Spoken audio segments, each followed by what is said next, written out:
When the note came out and said, "Hey, share," it's like, okay, give this a try. One of the things we're trying in the Doctor of Education Technology systems, and that I've also tried or starting in my graduate classes, 662, is combining the asynchronous and synchronous chat sessions in sort of a cycle, because they'll do readings, and probably all of us have done the Blackboard. Go ahead and post, and then you've got to post. You make your post, and then you post it to others, and then you look at them and everything else. However, it's not. I don't get a lot of satisfaction out of the things that they do. I really want to feel that and get that. So I've sort of developed it into a multi-week cycle.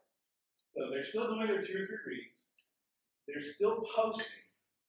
They're then doing a review of the content within their groups. The next week they do 2 or 3 more readings on a similar topic. And then they do a synchronous chat that I don't participate in to start with. They either do it through Zoom, which gives them about 40 minutes of real good quality video, or they do it through Blackboard by just setting them up as a moderator. What I do is ask each group to go ahead and pick a moderator at the beginning of the semester. And most of the time they don't pick the same times to schedule their sessions. So as long as they have a moderator, they set it up, they can record it, and then it's up there so that I can get to it later in the week. Then whenever I go back, I have all of their comments about the discussion board. They're posted to their other members of their group. And about a 40 to 45 minutes discussion on a particular topic. It's really interesting to hear them chatting without me being a part of it. Processing information to come up with ideas. There's all kind of different stuff. Then I get to look at it. And then the following Monday is typically one of our synchronous class chat sessions. So we wrap up those 2 weeks with a class chat where I've got the opportunity to look at everybody's stuff, their written materials. I get the opportunity to look at everybody's group chat session that they've recorded, and then we can process it together in class. One of the things we've been trying to do with the DPT is to build a sense of community.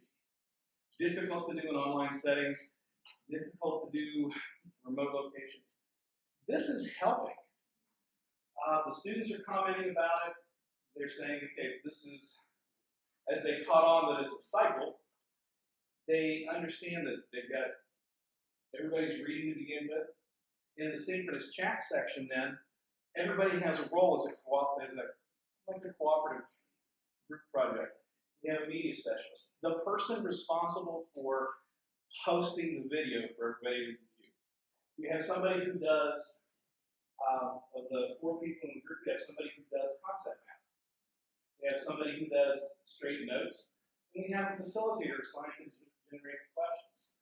So their roles switch every 2 weeks. Because in the DPT classes are 16 weeks, it's them a little bit longer time. Seems to be working well with the MA people in 662 right now. And it's just that whole process of getting more familiar, reading the material, having the discussion, reading and adding to it, and then let's have a conversation, which these students typically don't get the opportunity to do. And then as the faculty, I get to sort of step in at the end and help them to process it. So I'm a big fan of it right now. It seems to be working really well for our students. They're enjoying it, and they're making a better connection. We have had a couple of students who have been struggling with either content or with life skills and life management, so to speak. Well, they have a built-in support group because if they're not ready, the other people in the group will prompt them and say, you know, we need this, we need that, and they're working with each other. So it's been effective so far. And at least anecdotally, there's no research on it, but it's a practice that I would advocate and easy for them to do. Zoom's a free recording system that you can put a bunch of people on and have your conversations, or through Blackboard. What I usually do is set, like I said, I set up at least one person in each group as a moderator, and then I don't have to worry about it. I have had one instance when the groups tried to record at the same time. They worked it out themselves. Wait, I was wondering if you could actually, do you have a write-up, I'm sure for your class? I think that would be very helpful as a thing to have on the website is one of those recording numbers. Yes, all the rules. Yeah, I do. Yeah. Instructions. Yeah. So, right, you are using Zoom, right? Actually, I'm not. Oh. For the synchronous chat section, I gave him the opportunity and said, I don't care what you do. Here's Zoom, here's Blackboard Collaborate, you do whatever you want. I just want to be able to see you have that conversation because I'm not a part of it, but I want to see what's going on. It's funny, of the 4 groups, in the BEP class, they all started off using Zoom. They're all but one now using Blackboard Collaborate. It's interesting because Do you think they like it better? Or is it just like, I always feel like Blackboard's much easier. It's just all It's there. all there. it's all there. It's easy. I thought at first the Zoom piece would be, you get the Brady Bunch kind of thing up there, and you record it and it's done. However, they're seem to be more comfortable in Blackboard. I was curious to see where they were all gonna gravitate to, because as revising the assignment for the future, it's like, I'll just build it in as a Zoom activity, or I'll build it in something. But they start with one, and they start to sort of migrate to the Blackboard. I think they're comfortable with it. It's all set up. It's easy to use. The room stays open. They can go in and chat. So I see very good things about it. I have 2 comments. One is it's worth asking why students migrate from Zoom to Blackboard. Secondly, I think this is a learning cycle. Is absolutely using guidance of the scaffolding for the first part of the learning. The second one, they are on their own. I really like the way you approach this thing. But my question to you is, anecdotally, do you notice on the second cycle, do they conduct more in-depth, more like a perception, the changing? Do you notice any change? Why are they switching? I think because when you use Zoom to get it to record, you have to go the extra step and post it somewhere. So there's another step, and I think they're all about minimal kind of. Here, Blackboard, click, record, done. And as far as getting better, I think they are. I think as they have started, they've realized that, first of all, there's an accountability to the other people in the group, and that I get to see them. And so there's even the one student perhaps who's putting the child to bed, they're still participating. John? Yeah, John. Yes, still participating, because part of the requirement is to have meaningful participation in the chats. And so they're doing that. So I do see a really good growth on their part. I think it's they recognize that it's an important part. It's how they build community.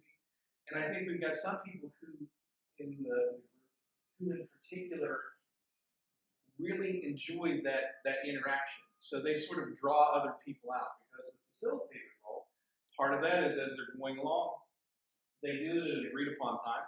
So it's not, well, I can't be there, I have meetings. No, we agreed on 6 o'clock on Tuesday or whatever. So they record it then, so they're all available. And I think the expectation is that they're prepared for each other. So I've been enjoying it. So in other words, and you assign them into like 5 groups, and they decide what would be their chat No, time. I give them, they decide what will be their chat time, yes. I give them the topic and the readings. We started off at the beginning of the semester, first 8 weeks with assigned readings, and now they're sort of moving into finding their own topics. So that's been interesting. But they all decide that way. We have one student in South Africa, so they agree on, I think one group records theirs at Saturday mornings at 7:30 or 8, or at least they did one time to accommodate her schedule, so she wasn't always the 2 a.m. kind of a. So for you, the rooms are always open. For me, the room's always open, and I just don't worry about it because you can track what goes on. And I've also found a side note because of they've got a group project that comes up later. That some of them are much more comfortable talking than typing at this point in time. So they will use the open room as a chat time to build their project. I've noticed a couple of the groups in there, so they're not recorded, but they're available. So it's kind of a neat thing. One caveat is for Zoom, you can record running sessions simultaneously as many groups as you want. While Blackboard, you have only one room for everyone. Right. You only have one room, How about that divided into 5 groups? but it's different times. Oh. Yeah, they pick different times, and If they. they're at the same time. I've only had one time when they both tried to be on there Wednesday at 6 o'clock. Yeah. At a time. And Yeah, And that's- their own room. Yeah. Yeah. And then they do it. Yeah. One of the students in that group, at least, one of the students in the group that double booked, so to speak, was Jeremy Vaughn. Oh. Yeah. So I didn't find out. I didn't find out about it. It's like, oh, hey, no, we did this. Oh, how cool. So, I'm sorry, what happened? Go ahead, What happened? The two groups. when the two groups tried to record at the same time, Jeremy Bond was one of our students who was in there. He just took care of it. He set up the double rooms. Oh, he could. Oh, yeah. Oh, so Yes, so he they so if we asked them beforehand, they could do that. Yeah, since then, I've asked them to send me an email giving me the time that they're going to do recording, that they're going to be meeting, so that I get that heads up about that. Okay, Just that's because. good to know. Oh, I just want to, you're using this with a master's, with an AP class. With trying with the 662s for their group project, so they're not going to get through the same numbers of things, but they like the discussion. Actually, it was a little bit hard getting them to start, but once they started, I bet it was hard to start. yeah, because they're looking for what can I just walk on. We know. And Yeah. this forces them into active engagement because everybody's got a role. You've got to do this, and you're expected to do that. Have you done this enough to know how many per group? And this is a question for all of you, really. I have not adjusted the groups yet. All I can say is that I based it off my experiences with cooperative learning and assigned them roles. Okay. And I think the roles fit because if you're the one in 1 week, the next time you record, you're 2, then a 3, then a 4. So it cycles through. Can you put that in your instructions, please? Thank you. No problem. No problem. I was at a session recently where we were talking about online learning, and somebody in the audience said to the presenter, I feel so overburdened because I have to respond to all discussion board posts. He said, do you? He said, it depends on what your objective is. But he was saying that the method you laid out is a powerful one where if you interject in all discussion board posts, students are looking then to you for the answer. So with you can see the debate, you can see whatever, and then you kind of weigh in after you've seen. Yeah, I do check the discussions as I go. I would encourage them. Hey, good job, nice comments. Yes. But I don't do anything until the end and then sort of reserve that whole big written and video. And I like it. And I've done it both ways in my class, and I've seen a much richer discussion when I stay out of it, at least initially, but then come back, and here's what I noticed in the discussion